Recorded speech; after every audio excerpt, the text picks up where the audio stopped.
dear students, welcome to school.com English classes. We are studying Journey to the End of the Earth of class 12th from the stars. और ये जो था हमने last lecture में आपको part of history बताया था अपनी अर्थ का, है ना, किस तरीके से ये इस फॉर्म में आई है जो मॉडर्न वर्ल्ड हम देख रहे हैं। अगर इन सारी चीज़ों के बारे में कुछ समझना है तो there is only one place, that is Antarctica, where we will have to go to find out what it had been there. तो जो कुछ भी इसमें रहा है इस संसार में, उन सारी चीज़ों को समझने के लिए there is only one place, क्योंकि वहाँ पर किसी भी तरीके का ह्यूमन इंटरफियरेंस नहीं हुआ है, because that is a place which do not support to live to us. तो वहाँ पर अगर हम रहना भी चाहें तो आसानी से, क्लाइमेटिक कंडीशन ऐसी नहीं है जहाँ पर हम इतनी आसानी से सर्वाइव कर पाएँ। वहाँ पे कुछ लोग जाया करते हैं और रहते भी हैं, almost 4000 people are living there, but they are living only for the research purpose, है ना। तो उनके रिसर्च के ही पर्पज़ से वहाँ पे रह रहे हैं और बहुत ही ज़्यादा हार्श कंडीशंस में वहाँ पे रहते हैं। इसकी वजह से हमें बहुत सारी चीज़ों की जानकारी मिलती है और 2011 में ऐसा ही पाया गया है कि वहाँ पे एक डायनासोर का जो एग है वो पाया गया है, और उस पर ये जानकारी मिली कि जो उसका एग हुआ करता है ना, उस पर जिस तरीके से हार्ड कवर होती है हमारी बर्ड्स वगैरह के एग के ऊपर, उस तरीके का नहीं था, वहाँ पे सॉफ्ट कवर हुआ करता था। तो ये सारी चीज़ें जो हैं वो उसके प्रिजर्वेंस के कारण ही हैं, जो बर्फ़ की वजह से वहाँ पे लोग नहीं जा पाते हैं, इतना ज़्यादा ठंडा है, और इसी ऐसा ही होने के कारण ये सारी जानकारी जो आज हम जुटा पा रहे हैं, ये सब कुछ हमें पता चल पा रहा है। ये हमारे लिए एक बहुत ही ज़्यादा पॉजिटिव पॉइंट की तरह भी साबित हो रहा है। वहाँ पर नॉर्मली इस तरीके के क्लाइमेटिक कंडीशन बिल्कुल भी नहीं है जैसी हम यहाँ पर देखा करते हैं। तो ये जो एक जगह है, ये ऐसी जगह है जहाँ पर आपको अर्थली सेंस होता ही नहीं है ना, आप you lose all earthly sense. थोड़ा सा हम रिवाइज कर लेते हैं, you lose all earthly sense of perspective. जो भी सोच समझ है आपकी ना, वो काम करना वहाँ पे बंद कर देती है। यहाँ पे समय वगैरह आप अंदाजा नहीं लगा सकते हो। The visual skill ranges from the microscopic, छोटी छोटी चीज़ों से लेकर बहुत बड़ी बड़ी चीज़ें वहाँ पर आपको देखने को मिल जाएंगी। मच्छर का जो बालक होता है ना, बच्चा छोटा सा, वहाँ से ब्लू वेल्स तक सबसे विशालकाय जीव जो है, एंड आइस वर्क्स हैं। आइस वर्क्स बर्फ के बहुत बड़े टुकड़े, एक देश के बराबर, बेल्जियम के बराबर का एक खोजा गया है अभी तक। Days go on and on in surreal 24 बहुत ही अद्भुत तरीके से 24 घंटे का जो ऑस्ट्रल समर लाइट होती है ना, उस वहाँ पे पता ही नहीं चलता कि कब ये सब कुछ बीत गया, वहाँ पे बीतते रहते हैं। यूबिक्विटस साइलेंस, यूबिक्विटस का मतलब प्रेजेंट एवरीवेयर, हर जगह पाई जाने वाली शांति। Uninterrupted only by the occasional avalanche, वहाँ पे किसी भी तरीके से कोई बाधित नहीं करता उस शांति को। जब कभी थोड़ी बहुत अगर आवाज़ आ भी जाती है तो बर्फ़ का तूफान या बर्फ़ की एक चादर या वो टूटने की वजह से, सीट टूटने की वजह से कॉन्सिक्रेट्स द प्लेस, है ना। तो वो जो चीज़ है, इस तरीके से जो शांति फैली हुई है, हर जगह व्याप्त शांति है, उस पूरे के पूरे क्षेत्र को क्या बना दिया करती है, कॉन्सिक्रेट्स, पवित्र बना देती है, एकदम पवित्र कर देती है। It is an immersion that will force you to place yourself in the context of earth geological history. ये मतलब तल्लीनता, इमर्जन, पूरी तरीके से आप उसमें खो जाओगे, डूब जाओगे। That will force you to place yourself in context of the earth geological history. अब जब आप उसमें पूरी तरीके से खो जाओगे तो आपकी मजबूरी हो जाएगी कि आप ये सोचोगे, जानना चाहोगे, अगर आप पढ़े लिखे हो, कि अर्थ की जो जियोलॉजिकल हिस्ट्री है, जियोलॉजिकल हिस्ट्री है, वो क्या रही। And for humans the prognosis isn't good. और अगर हम पूर्वानुमान लगाएं, इसके बारे में कल्पना करें, तो ह्यूमन के लिए ये कोई अच्छी बात नहीं है। मतलब क्या सोच सकते हैं, बहुत ज़्यादा कुछ नहीं खास सोच सकते हैं, थोड़ी बहुत जानकारी हम जुटा पाते हैं। अगर हमें हिस्ट्री के बारे में कुछ पता भी है थोड़ा बहुत, और अगर हम मॉडर्न इंडिया हिस्ट्री के बारे में बात करते हैं 1857 से लेकर और आज तक की, तो इतना सारा कुछ हमारे लिए अध्ययन के लिए हो जाता है, और इसमें आप समझ सकते हो कि 200-250 साल भी कवर नहीं हो पाते हमारे सही तरीके से, है ना। अगर हम बात करें 500 मिलियन ईयर्स अगो, उससे भी पहले की 600 मिलियन ईयर्स की, तो क्या समझ सकते हैं। तो ये बहुत ज़्यादा दिमाग लगाना भी हमारा ठीक नहीं है, क्योंकि इतना सारी चीज़ें जो है हमारे दिमाग में समाने वाली भी नहीं है। लेकिन फिर भी जितनी भी कोशिश की जाती है, जो भी पता किया जाता है, वो काफ़ी है, पर्याप्त है, थोड़ा बहुत समझ आ जाता है। अब आगे हम देखते हैं ह्यूमन इम्पैक्ट। ह्यूमन इम्पैक्ट जो है, मानव इस पृथ्वी पर आया और उसका क्या प्रभाव पड़ा, है ना। तो ये पृथ्वी बहुत पुरानी है, काफ़ी लंबा समय हो चुका है, लेकिन ह्यूमन को आए हुए। देखो human civilisation have been around for a paltry. Paltry का मतलब यहाँ पे आप समझ सकते हो नगण्य, तुच्छ, ना के बराबर, है ना। और ना के बराबर ही होगा। सपोज़ हम बात कर रहे हैं 600 मिलियन ईयर्स की, 600 मिलियन ईयर्स, करोड़ों साल पहले की, है ना। और उसमें करोड़ों सालों में ये जो ह्यूमन सिविलाइजेशन है उसका टाइम कितना दिखा रहे हैं, केवल और केवल 12,000 साल, है ना। 12,000 साल करोड़ों सालों में किसके बराबर होगा, ना के बराबर ही होगा, है ना। Barely a few seconds on the geological clock, कुछ क्षण के बराबर मान सकते हो इसे आप, जियोलॉजिकल क्लॉक पर कुछ सेकंड्स के बराबर। In that short amount of time we have manage to create quite a ruckus. हाँ, हम बहुत थोड़े समय के लिए यहाँ पर आए हैं पृथ्वी पर, लेकिन हम लोगों ने हो हल्ला मचा रखा है ना, बवाल मचा दिया है। जैसे ही इस पे पहले जो पृथ्वी थी प्रिजर्व्ड थी, पूरी तरीके से सुरक्षित थी, बहुत सारे जीव कई हजारों लाखों करोड़ों सालों तक यहाँ पर रहे, लेकिन इंसान केवल कितने टाइम पहले आया, 12,000 साल पहले, है ना। और इसने बवाल मचा रखा है पृथ्वी पर। अब जो भी अन्य जीव होते होंगे या फिर जो पेड़ पौधे, फ्लोरा एंड फौना जितने भी हैं, ये हम लोगों को आतंकवादी समझते होंगे, ये आतंकवादी आ गए हैं, क्यों बवाल मचा रखा है। वेयरली अ फ्यू सेकेंड्स, ये जो कुछ टाइम है ना उसमें ही हमने तबाही मचा दी है। In that short amount of time we have manage to create quite a ruckus, है ना, बहुत बवाल मचा है। Etching our dominance over nature, हमने क्या किया कि प्रकृति के ऊपर अपना आधिपत्य स्थापित कर लिया है। वो मतलब लगातार हम उसके ऊपर अपनी वो दिखाते चले जा रहे हैं कि अब हम लोगों का अधिकार है। विद आवर विलेजेस, क्या बना रखा, विलेजेस, गांव बना दिए, टाउन्स बना दिए, सिटीज़ बना दी, मेगा सिटीज़ बना दी, बहुत बड़े बड़े शहर बना दिए। तो इससे क्या हो रहा है, पृथ्वी जो है उस पे जो नेचर है उसके ऊपर पूरा तरीके से हम लोग अपना अधिकार जताते चले जा रहे हैं, है ना, धीरे धीरे। तो the rapid increase of human population, ये जो चीज़ है ये सबसे ज़्यादा खतरनाक है। Rapid increase of human population, बहुत तेज़ से जो इंसान की आबादी है वो बढ़ती चली जा रही है। Has left us battling with other species for limited resources. अब क्या है कि अगर कोई भी एक प्रजाति बहुत ज़्यादा तेज़ी से बढ़ेगी तो समझ लो दूसरी जो प्रजातियां हैं उनके लिए कहीं ना कहीं खतरा है, क्योंकि स्पेस तो उतना ही है। अगर एक कोई भी प्रजाति बहुत ज़्यादा बढ़ रही है तो उसको ज़्यादा स्पेस चाहिए होगा। अब जब वो ज़्यादा स्पेस घेरेगी तो स्पेस तो सभी के लिए लिमिटेड है ना, तो कहीं ना कहीं किसी के स्पेस को हम छीनेंगे, है ना। किसी, अगर हमें भूख है, हमें खाना खाना है और खाना उतना ही है, तो कहीं ना कहीं फिर क्या करना पड़ेगा, किसी दूसरे के खाने को छीन कर ही हम लोग खाएंगे, और वही हो रहा है। तो जब ह्यूमन पॉपुलेशन बहुत तेज़ से बढ़ रही है तो जो दूसरे जीव हैं वो ख़त्म होते चले जा रहे हैं। With other species for limited resources, हम उनके साथ लगातार जद्दोजहद करते रहते हैं लिमिटेड रिसोर्सेज के। अब जो रिसोर्सेज हैं, मान लो कि जंगल हैं, उन जंगलों में बहुत सारे जीव रहा करते हैं, लेकिन अब क्या है कि लगातार जो सिटीज़, मेगा सिटीज़, ये सब कुछ बनती चली जा रही हैं। अब इन्हें बनाने के लिए आपको जंगल तो काटने ही पड़ेंगे, है ना।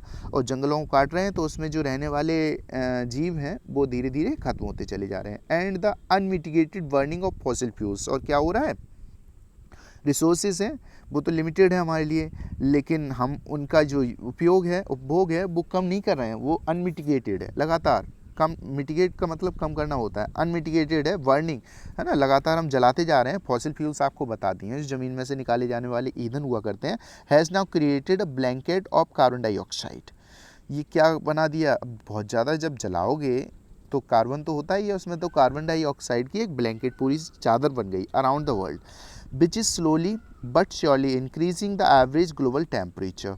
वो क्या कर रही है, धीरे धीरे ही सही लेकिन निश्चित रूप से ये जो पूरे संसार का टेम्परेचर है उसे बढ़ाती चली जा रही है। कौन, वो जो कार्बन डाइऑक्साइड की बनी हुई चादर है वो। Climate change is one of the most hotly contested environmental debates of our time.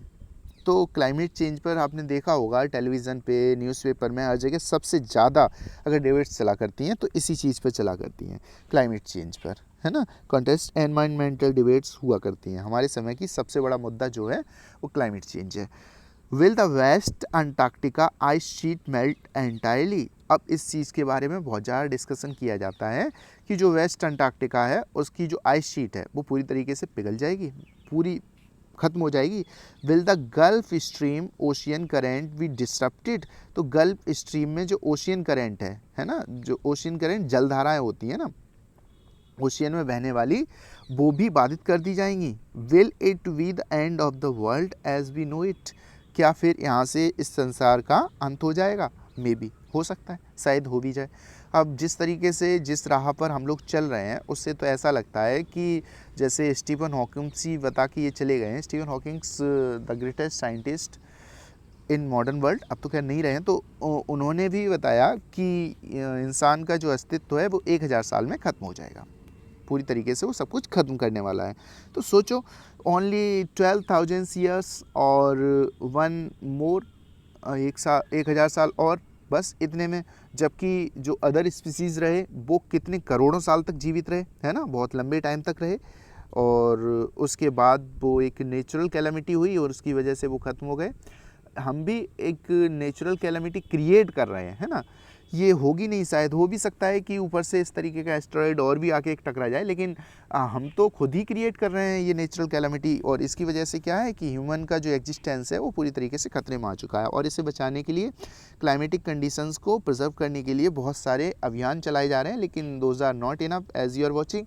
अब पृथ्वी अगर खुद को किसी भी तरीके से मैनेज कर ले that is a different thing, लेकिन इंसान तो इस राह पर चल रहा है जिससे कि ये पूरी तरीके से डेफिनेट है कि आने वाले कुछ ही 100 सालों में ये इस तरीके का बना देंगे हम लोग इस पृथ्वी को कि इस पे रहना जो है असंभव सा हो जाएगा। मे बी नॉट, हाँ, तो लेकिन कुछ कयास ऐसे भी लगाए जा रहे हैं कि पृथ्वी और नेचर, ये सारी चीज़ें ऐसी हैं जिनके बारे में किसी भी तरीके का कोई प्रिडिक्शन नहीं किया जा सकता, है ना, क्या होने वाला है क्या नहीं होने वाला है। अभी थोड़े दिन पहले हम लोग देखे थे कि जो ग्लोबल वार्मिंग है बहुत तेज़ से बढ़ रही है, सभी जंगल जो है कटते चले जा रहे हैं, एनिमल्स जो हैं वो बहुत ज़्यादा मुश्किल में हैं चारों तरफ। लेकिन कोरोना वायरस आया, इसने सभी लोगों को घर के अंदर बंद कर दिया। अब जो है ग्लोबल वार्मिंग किसी भी तरीके से कंट्रोल हुआ। किस तरीके से कंट्रोल हुआ कि जो प्रोडक्शन है या व्हीकल्स हैं सारा कुछ चलना बंद हो गया, और उनके चलने की वजह से जो एयर है उसकी क्वालिटी में काफ़ी क्लीननेस आई, उसे स्वच्छ हुई है हवा।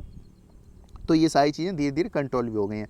Before sometimes some scientist were telling that जो ओजोन लेयर है उसकी जो होल है वो इंक्रीज़ कर रहा है ना, बढ़ता चला जा रहा है धीरे धीरे, उसमें काफ़ी डिप्रेशन हो रहा है। लेकिन फिर कुछ समय बाद ये न्यूज़ आती है कि अब वो जो है बढ़ना शुरू हो गया है। तो नेचर जो है ऑटो कवर करता रहता है, उसके बारे में हम लोगों को बहुत ज़्यादा पूरी फुली नॉलेज नहीं है किस तरीके से ये सब कुछ किया करता है। अभी भी रिसर्च चल रही है और बहुत कुछ जानना बाकी है। अभी हम पूरी तरीके से अनजान की श्रेणी में आया करते हैं, बस उल्टे सीधे काम करते चले जा रहे हैं। जब उसका परिणाम भुगतना पड़ता है तब उसके बारे में पता चलता है। जैसे कि आज कोरोना वायरस के बारे में हम जान रहे हैं धीरे धीरे। जो भी रिसर्च वगैरह आती हैं अभी हमें इसके बारे में 50% भी नहीं पता है। जितनी भी रिसर्च हो चुकी हैं, before some time some scientists were telling that suppose if you have infected once, you don't have so much chances to be infected once again, but अभी जो लेटेस्ट रिसर्च है उसमें ये बताया गया है कि जो एंटीबॉडीज़ आपकी बॉडी में बना करती हैं वो आफ्टर सम टाइम क्या है डिक्रीज़ होना शुरू हो जाती हैं। तो इट मीन्स ये तो जुकाम की तरह होगा, एक बार हो गया आपको 2-4 महीने बाद फिर हो जाएगा। तो कोई गारंटी नहीं है कि इससे किस तरीके से बचाया जाए। लेकिन जिस तरीके से हम अपने राह पर बढ़ रहे हैं वो आने वाले टाइम में क्या होने वाला है, ये कोई ना कोई एक ऐसा कारण तो रहेगा। हो सकता है एक बहुत डेंजरस वायरस आएगा, ये तो कुछ नहीं है। जैसे कुछ मूवीज़ हैं ट्रेन टू बुसान वगैरह, उसमें अगर जो दिखाया गया है उस तरीके की अगर कोई वायरस आ जाता है तो ह्यूमन एग्जिस्टेंस पूरी तरीके से ख़त्म ही हो जाएगा। हो सकता है, पॉसिबल है कि आ जाए। अगर कोरोना वायरस आ सकता है तो इससे भी कोई डेंजरस आ सकता है, और वो जो है पूरी की पूरी जो ह्यूमन एग्जिस्टेंस है उसे ही ख़त्म कर दे। और भी बहुत सारी नेचुरल कैलामिटीज़ भी हैं जिसे आप देख रहे हो, अंटार्कटिका ही पिघलना, जिससे मुंबई, हांगकांग वगैरह ऐसे जो सिटीज़ हैं वो पूरी तरीके से इसमें डूब जाएंगे और ख़त्म हो जाएंगे। तो ये अगर हम बात करें कि पृथ्वी जो है ख़त्म हो भी सकती है, इंसान जो है वो ख़त्म हो सकता है और नहीं भी हो सकता है। बहुत सारी अलग अलग थ्योरीज़ हैं। आइदर वे कुछ भी हो, Antarctica is a crucial element in this debate. हाँ, लेकिन अंटार्कटिका जो है वो एक बहुत इम्पोर्टेंट तत्व है इस डिबेट में, not just because it is the only place in the world. ऐसा कुछ नहीं है, इसकी वजह से नहीं कि ये संसार का केवल एक इकलौता ऐसी प्लेस है, ऐसी जगह है which has never sustained a human population and therefore remains relatively pristine. केवल इस वजह से तो नहीं कि यहाँ पर ह्यूमन पॉपुलेशन नहीं है, इसकी वजह से बहुत ही प्राचीन प्रिस्टीन, बहुत ही प्राचीन जो रिमेन्स हैं वो बचे हुए हैं। देयरफॉर रिमेन्स रिलेटिवली प्रिस्टीन, ये बहुत ज़्यादा प्राचीन है। इन दिस रिस्पेक्ट, इसके बारे में अगर सोचा जाए, बट मोर इम्पोर्टेंटली एक कारण और भी है। केवल ये सोचकर कि ये बहुत ज़्यादा प्राचीन है, ये सोचकर इसे बहुत ज़्यादा महत्व नहीं दे सकते, बट मोर इम्पोर्टेंटली एक और चीज़ है जो बहुत ज़्यादा महत्व देती है, because it holds in its ice course 500,000 year old carbon records trapped in its layers of ice. एक चीज़ और है, वो क्या है कि 500,000 ईयर ओल्ड जो कार्बन रिकॉर्ड हैं वो इसके आइस के लेयर्स के अंदर दबे हुए हैं। If we want to study and examine the earth past, अगर हमें अर्थ का पास्ट, प्रेजेंट और फ्यूचर को जानना है तो Antarctica is the place to go. एक ही स्थान है और वो कौन सा है? अंटार्कटिका। वहाँ पर जाकर हम इन सारी चीज़ों को जान सकते हैं, समझ सकते हैं। तो इसके लिए हम फर्दर स्टडी करेंगे। Students on ice, students on ice, the program I was working with on the Sukalski aims to do exactly this by taking high school students to the ends of the world and providing them with inspiring educational opportunities which will help them foster a new understanding and respect for our planet। तो इसे एक programme के through हमें students को समझाना है। Suppose अगर हमें स्टूडेंट्स को ही क्यों समझाना है, इसके बारे में हम चर्चा करेंगे। तो ये एक प्रोग्राम बनाया गया है, students on ice, I is working with on. तो ये इसी प्रोग्राम के साथ तिशानी दोषी काम कर रही हैं और Sukalski के ऊपर है। एम्स टू डू एग्जैक्टली, इसका भी उद्देश्य क्या है? ये सारी चीज़ों को जानना, जिसके बारे में अभी हमने आपको थोड़ी देर पहले बताया। This by taking high school students to the ends of the world.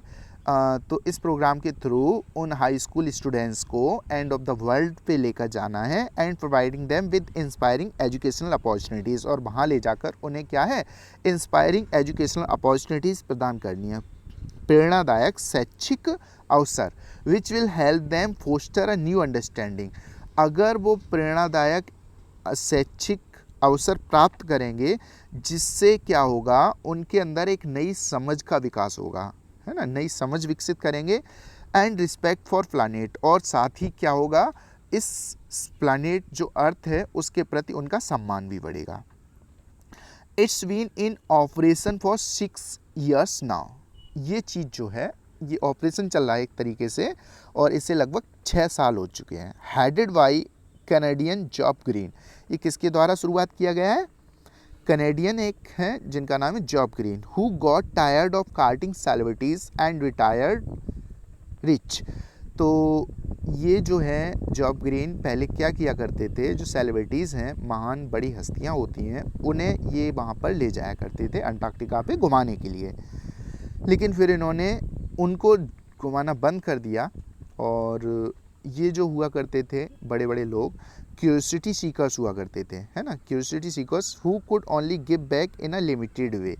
Curiosity seekers क्या है कि जिन्होंने अपने पूरे जीवन भर काम किया, बहुत अच्छी तरीके से अर्निंग की, जितना भी वो कमा सकते थे, जितना भी इस पूरी दुनिया को नुकसान पहुंचा सकते थे। नुकसान किस सेंस में, हम आपको बताएंगे, थोड़ा सा आगे देखते हैं।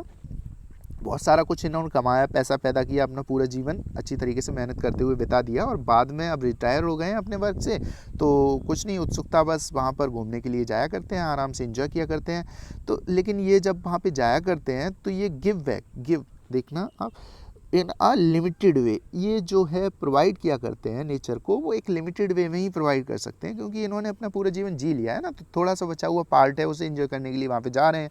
With students on ice he offers the future generation of policy makers life changing experience at an age when they are ready to absorb, learn and most importantly act. अगर ये इन बच्चों को वहाँ पर लेकर जाया करते हैं तो इनका तो अब जीवन शुरू हो गया है, शुरू होने वाला है ना, अब शुरू होगा सही मायने में। ये क्या बनने वाले हैं? पॉलिसी मेकर्स बनने वाले हैं। अ लाइफ चेंजिंग एक्सपीरियंस इनके पास होगा। An age when they are ready to absorb, एक इस उम्र पर घूम रहे हैं जिस उम्र पर इन बच्चों के सीखने की जो क्षमता हुआ करती है वो पीक पर हुआ करती है ना। लर्न, एब्जॉर्ब करने की क्षमता, लर्न करने की क्षमता, मोस्ट इम्पोर्टेंटली एक्ट। और फिर सबसे ज़्यादा ज़रूरी चीज़ क्या है, ये सारा कुछ सीखकर क्या करता है इंसान, एक्ट किया करता है। तो जैसा कुछ आप सीखोगे वैसे ही आप एक्ट करोगे, जिस तरीके के एटमॉस्फेयर में आप रहोगे वैसा ही आपका रिजल्ट भी आने वाला है। तो ये जो बच्चे हैं इन्हें ये इसी वजह से वहाँ पे ले जा रहे हैं कि सपोज़ अगर इन बच्चों को वहाँ पर ले जाकर घुमाते हैं ये, तो इनके अंदर एक नई समझ विकसित होती है कि पृथ्वी को अगर हमने सेव नहीं किया, पृथ्वी के लिए कुछ नहीं किया, तो आने वाले टाइम में धीरे धीरे ये क्या होगा, डिस्ट्रॉय हो जाएगा, सब कुछ खत्म हो जाएगा। जब इस तरीके की अंडरस्टैंडिंग डेवलप हो जाती है और इन्हें, ये जो बच्चे होते हैं ये एक तरीके से क्लीन माइंड होता है, एकदम प्योर माइंड होता है, इसके अंदर गंदगी अभी तक नहीं पड़ी होती है। तो अगर इस एज पर इन बच्चों को इन सारी चीज़ों के रिस्पेक्ट के बारे में, इन सारी चीज़ों के लिए वर्क करने के लिए अगर हम बता देते हैं, तो आने वाले टाइम में क्या होगा, ये बेटर तरीके से वर्क कर पाएंगे। और जब भी ये पॉलिसी मेकर्स बनेंगे, पॉलिसी वगैरह बनाएंगे, तो कुछ ना कुछ इस तरीके की चीज़ों को ध्यान में रखेंगे कि हमारी जो नेचर है, हमारा जो क्लाइमेट है, उसको हार्म ना हो, है ना। तो इन बच्चों को घुमाने का फ़ायदा क्या हुआ कि इन बच्चों के माइंड में ये सारी चीज़ें आ जाएंगी कि हमारे जो प्लैनेट अर्थ है, अगर हमें इसे बचाना है तो हमें इस तरीके की पॉलिसीज़ बनानी होंगी जिससे कि इसके ऊपर बुरा प्रभाव ना पड़े, ताकि ये लंबे टाइम तक सुरक्षित रह सकें। लेकिन अगर हम बात करें ये सेलिब्रिटीज़ जो कि छुट्टी ले चुके हैं अपने काम से, तो ये क्या कर सकते हैं, ये तो सारा कुछ कर चुके हैं जो भी इन्हें करना था ना, है ना। इन्होंने तो अपना पूरा जीवन जी लिया, अब ना तो ये पॉलिसी मेकर्स बनने वाले हैं। अगर ये कुछ करना भी चाहते हैं तो कुछ लेवल तक, इनकी जो वर्किंग टाइम रहेगा वो कितना 10 to 15 ईयर्स, इससे ज़्यादा तो ये वर्क कर नहीं पाएँ क्योंकि ये ऑलरेडी रिटायर्ड हैं, है ना, बूढ़े हो चुके हैं। लेकिन ये बच्चे जो हैं इनके आगे पूरी लाइफ पड़ी हुई है। ये अगर कुछ करना शुरू करते हैं ना, ये डेफिनेटली स्टूडेंट्स हैं तो आगे चलकर इंजीनियर्स बनने वाले हैं, डॉक्टर्स बनने वाले हैं, आईएएस पीसीएस ऑफिसर्स बनने वाले हैं, है ना। तो अगर ये सब कुछ बनेंगे तो ये पॉलिसी मेकर्स भी बनेंगे, है ना। ये आईएएस ऑफिसर्स होते हैं, पॉलिसी मेकर्स होते हैं। तो जब भी ये पॉलिसीज़ बनाएंगे तो इनके माइंड में एक इमेज हमेशा बनी रहेगी, क्योंकि इस तरीके के एक्सपीरियंस इनके पास होंगे जिससे कि ये नेचर को ध्यान में रखते हुए कार्य कर पाएंगे, है ना। तो ये चीज़ बहुत ज़्यादा इम्पोर्टेंट हो गई। इस वजह से जॉब ग्रीन जो थे कैनेडियन, एक जो वहाँ पे लोगों को यात्राओं पर ले जाया करते थे, तो उन्होंने उन महान लोगों, बड़े लोगों को यात्रा पे ना ले जाकर इन बच्चों को, है ना, यात्रा पर, उस अंटार्कटिका की यात्रा पर ले गए और इन्होंने एक प्रोग्राम शुरू कर दिया। उस प्रोग्राम का नाम क्या रखा है बताएंगे आप कमेंट बॉक्स में। तो learn and most importantly act. तो ये बच्चे जो हैं क्या करेंगे, सीखेंगे भी, एब्जॉर्ब भी करेंगे, और सबसे ज़्यादा ज़रूरी चीज़ क्या है, आने वाले टाइम में एक्ट भी करेंगे। The reason the program has been so successful is because it is impossible to go anywhere near the South Pole and not be affected by it.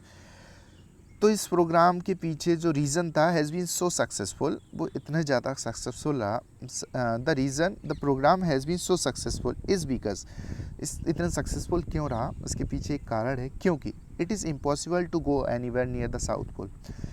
ये प्रभावी इसलिए रहा कि अगर आप सपोज साउथ पोल के पास कहीं पे भी जाओ, है ना, और वहाँ जाने के बाद आप इससे प्रभावित ना हो, ऐसा संभव नहीं है ना, ये असंभव है। जब भी आप वहाँ पे चीज़ों को देखोगे और उन सारी चीज़ों को अनुभव करोगे तो निश्चित ही ये सारी चीज़ें आपके ऊपर एक विशेष प्रकार का प्रभाव जरूर डालेंगी। It is easy to be blasé about polar ice caps melting while sitting in the comfort zone, है ना। तो उन सारे पोलर आइस कैप के बारे में देखकर बहुत ज़्यादा अद्भुत आपको महसूस हो सकता है, उन सारी चीज़ों के बारे में सोच सकते हो। यहाँ पर अलग लगे आपको, it is easy to be blasé, अंदाज़ा लगाना, सोचना, है ना, अद्भुत महसूस करना, about polar ice caps melting while sitting in the comfort zone of one respective latitude and longitude. जब आप अपने घर के किसी कोने में बैठे हो, है ना, बहुत सही तरीके से, जितनी आपको हॉटनेस की आवश्यकता है उतनी हॉटनेस हो, जितनी आपको कूलनेस की आवश्यकता है उतना कोल्ड हो, तो आप शायद उन सारी चीज़ों के बारे में बिल्कुल वैसा ना समझ पाओ जैसी वो वाकई में है ना। जो रिस्पेक्टिव लॉन्गिट्यूड लैटिट्यूड में अगर आप बैठे हो, लॉन्गिट्यूड लैटिट्यूड से मतलब क्या होता है, देशांतर, है ना, रेखाएं और अक्षांश वगैरह जो कुछ भी होते हैं ना, तो वो सब कुछ आप समझ सकते हो। रिस्पेक्टेड लॉन्गिट्यूड लैटिट्यूड कौन से हो गए कि जिन जगह पर इंसान का सर्वाइवल बहुत ही ज़्यादा आसान है, जैसे कि इंडिया है, इंडिया में यूपी है, यहाँ पे रह रहे हैं, तो हमारी जो नेचर है या क्लाइमेट है बिल्कुल उस तरीके का रहता है जिस तरीके से हमारे लिए आवश्यक है। अगर नहीं होता है, थोड़ा बहुत अप डाउन होता है, तो हम उसे बना लिया करते हैं, कूलर लगा लेते हैं, एसी लगा लेते हैं ना, या फिर सर्दियों में रजाई ओढ़ लिया करते हैं। तो ये फिर क्या रहा, हमारी बॉडी के अकॉर्डिंग जितना हमें चाहिए उस हिसाब का। यहाँ से अगर हम अंदाज़ा लगाएंगे उस जगह के बारे में जो कि बहुत ज़्यादा ठंडा है या फिर आइस केप्स वगैरह पिघल रहे हैं, इन सारी चीज़ों के बारे में, तो कैसे समझ पाएंगे, समझ ही नहीं सकते ना, क्योंकि हमें तो एक्सपीरियंस यही का है। जब तक किसी भी चीज़ का एक्सपीरियंस ना लो तब तक 100% कैसे समझ में आता है। हाँ, कुछ परसेंट हम अंदाज़ा लगा सकते हैं, लेकिन बहुत काफ़ी एक बड़ा जो पार्ट है उस सेंस का, उस अनुभूति का, वो हमारे से परे रह जाएगा। हम तभी समझ सकते हैं इन सारी चीज़ों को जब हम वहाँ पर जाते हैं, है ना। It is easy to be blasé about polar ice caps melting while sitting in the comfort zone. तो अंदाज़ा लगाना तो आसान है, लेकिन उतना सब कुछ नहीं समझ सकते जितना कि वहाँ पे जाके समझ सकते हैं, है ना। Earth polar ice caps melting while sitting in the comfort zone of a respective latitude and longitude. But when you can visibly see glaciers, लेकिन जब आप जाकर वहाँ पर साक्षात देखा करते हो उन ग्लेशियर्स को, retreating and ice shells collapsing, तो वो अपने retreating and ice shells collapsing, वहाँ पे जो बड़े बड़े आइस के टुकड़े हैं वो कोलैप्स होते चले जा रहे हैं, है ना, पानी बनते चले जा रहे हैं, ख़त्म होते चले जा रहे हैं। यू बिगिन टू रियलाइज, तो आपको ज़रूरी एहसास हो जाएगा that the threat of global warming is very real. तो समझ आएगा कि जो न्यूज़पेपर, टेलीविज़न, इन सब जगह पे सुनते रहते हो ग्लोबल वार्मिंग की थ्रेट आने वाली है, ये बहुत ज़्यादा खतरा आने वाला है, आप वहाँ पर देखकर आसानी से समझ जाओगे कि ये सारी चीज़ें जो हैं वो बिल्कुल रियल हैं, इसमें कोई दो राय नहीं है, ये एक वास्तविकता है। Antarctica, because of a simple ecosystem and lack of biodiversity, is the perfect place to study how little changes in the environment can have big repercussions. तो अंटार्कटिका एक ऐसी जगह है because of a simple ecosystem, क्योंकि यहाँ पर बड़ा ही साधारण इकोसिस्टम पाया जाता है, एंड लैक ऑफ बायोडाइवर्सिटी, यहाँ पर बहुत विभिन्न प्रकार के जीव भी नहीं पाए जाते हैं, इज़ द परफेक्ट प्लेस। तो ये जो है एक बहुत पूर्ण स्थान बन जाता है, एक सबसे अच्छा स्थान है to study how little changes in the environment can have big repercussions. अगर एनवायरनमेंट में थोड़ा सा भी बदलाव आता है तो कितने बड़े परिणाम हमें भुगतने को मिलेंगे, कितना बड़ा परिणाम इसका देखने को मिल सकता है, इस चीज़ को समझना है तो अंटार्कटिका पर आसानी से समझा जा सकता है। टेक द माइक्रोस्कोपिक फाइटोप्लैंक्टन, है ना। अब अगर छोटा सा परिणाम हम बता रहे हैं ना, छोटा सा बदलाव बड़े से परिणाम लेकर आ सकता है, इसका परिणाम हमें भुगतना ही पड़ेगा, है ना। छोटा सा, अब चलो उदाहरण के लिए हम सबसे छोटी चीज़ ले लिया करते हैं ना, वहाँ पे पाई जाने वाली एक बहुत ही छोटी चीज़, टेक द माइक्रोस्कोपिक, माइक्रोस्कोपिक से मतलब माइक्रोस्कोप से देखे जाने वाले फाइटोप्लैंक्टन, बहुत ही छोटे पौधे होंगे ये। दोज ग्रासेस ऑफ द सी, ये क्या है, समुद्र में पाई जाने वाली घास। That nourish and sustain the entire southern ocean food chain, कितने छोटे हैं ये कि आप बिना उसके लेंस के इसे देख भी नहीं सकते, इतनी छोटी, लेकिन है तो कहने को तो बहुत ज़्यादा छोटी है। ये जो ग्रास हैं समुद्र के अंदर पाई जाती है, लेकिन इनका इम्पोर्टेंस कितना है ये सुनकर आप चौंक जाएंगे। That nourish and sustain the entire southern oceans food chain, ये जो साउदर्न ओशन की फूड चेन है उसे पूरे के पूरे को ये बनाए रखता है। क्या चीज़, फाइटोप्लैंक्टन। फाइटोप्लैंक्टन जो है इस पे पूरी की पूरी फूड चेन जो है उस सागर की निर्भर करती है।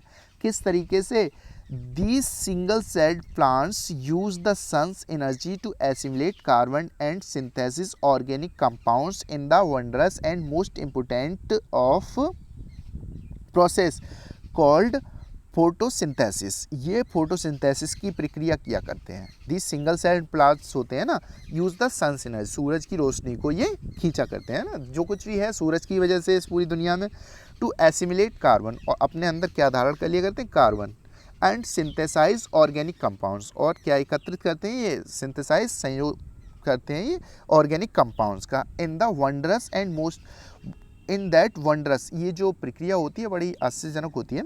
And most important of process called photosynthesis, और फिर ये जो है सबसे ज़्यादा ज़रूरी, जो बहुत ज़रूरी एक प्रक्रिया कही जाती है, जिसे किस नाम से जानते हैं, प्रकाश संश्लेषण, फोटोसिंथेसिस के नाम से वो हुआ करती है। Scientist warn that a further depletion in the ozone layer will affect the activities of phytoplankton. Scientist ये भी बताया करते हैं कि अगर ओजोन लेयर जो है वो ख़त्म होती है तो ये किसके ऊपर बहुत बुरा प्रभाव डालेंगे, फाइटोप्लैंक्टन के ऊपर, which in turn will affect the lifes of all the marine animals. जिसके परिणाम क्या होगा, अगर फाइटोप्लैंक्टन खत्म होते हैं तो जो मरीन एनिमल्स हैं उनके सभी के ऊपर बहुत बुरा प्रभाव पड़ेगा। And words of the region, और वहाँ पर जो पाई जाने वाली जो चिड़ियाँ हैं, बर्ड्स हैं, उनके ऊपर भी बहुत बुरा प्रभाव पड़ेगा। And the global carbon cycle, और साथ ही साथ ग्लोबल कार्बन साइकिल पर भी।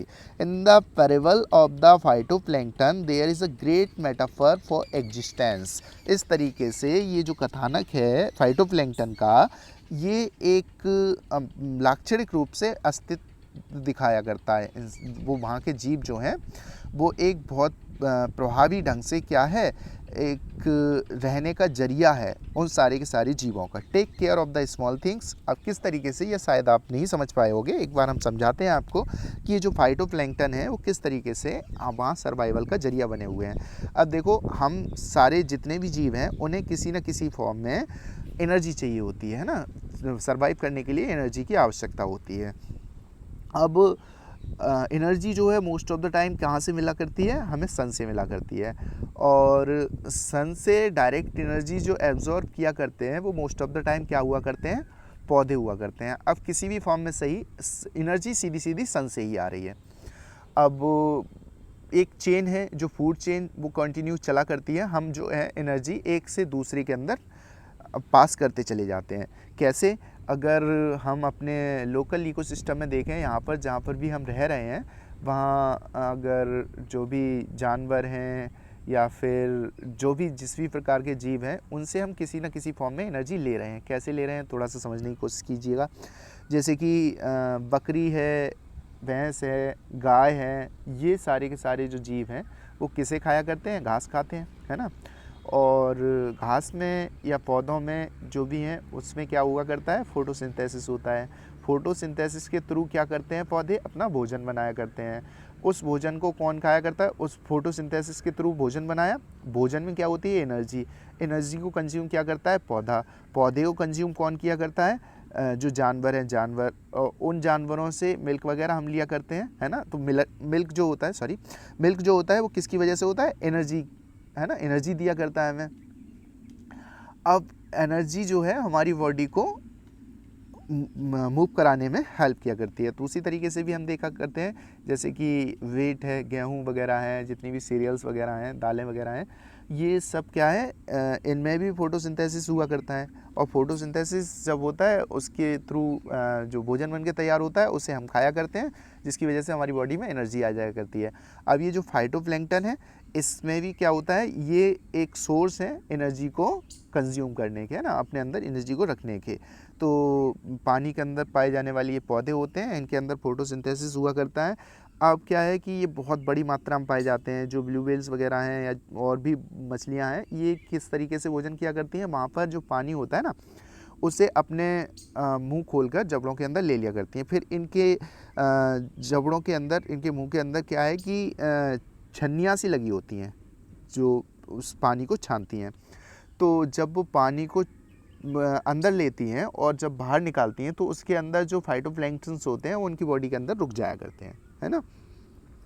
जब वो उनके अंदर रुक जाते हैं तो इनके अंदर क्या हो चुका होता है, फोटोसिंथेसिस। उसके इसका मतलब उनमें एनर्जी हुआ करती है।